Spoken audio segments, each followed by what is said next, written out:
La nuit dernière, le mercure est encore descendu très bas, moins 4 degrés. C'est dans ce type de circonstances que le centre d'accueil d'urgence ouvre ses portes à ceux qui le souhaitent. Ce soir, Yvan, Cyril et les autres ont décidé de revenir.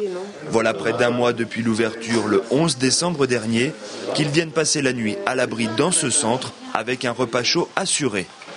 C'est un rendez-vous le soir, c'est après une journée passée au froid. Puisque là, c'est un centre d'hébergement d'urgence, donc ils n'ouvrent ses portes qu'à 18h. Donc toute la journée, il faut quand même qu'ils s'occupent, ils sont dehors à 8h du matin. Et après, il est évident qu'ils ont une journée à meubler dans le froid. Et donc ils attendent avec impatience l'ouverture des portes. Une double impatience. Ce type de structure n'ouvre que lorsque les températures sont négatives et surtout les chiens sont ici acceptés.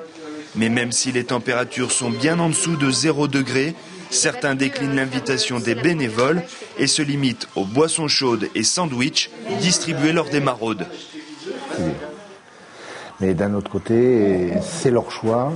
Ils ont quand même de quoi se couvrir, ils sont habitués, mais c'est quand même dur avec le froid qu'il fait actuellement de les laisser. On insiste un petit peu, mais on ne peut, en aucun cas, on ne peut les obliger, on ne peut pas les forcer, c'est leur choix.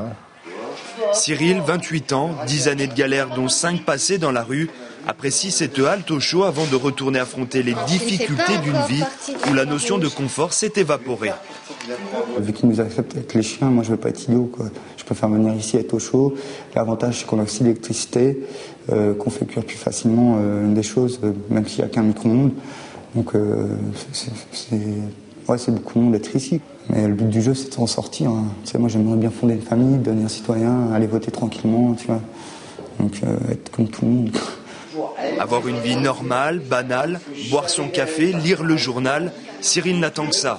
À l'aube de ses 29 ans, il veut s'offrir une deuxième chance pour ne jamais plus s'endormir dans un coin, dans l'oubli.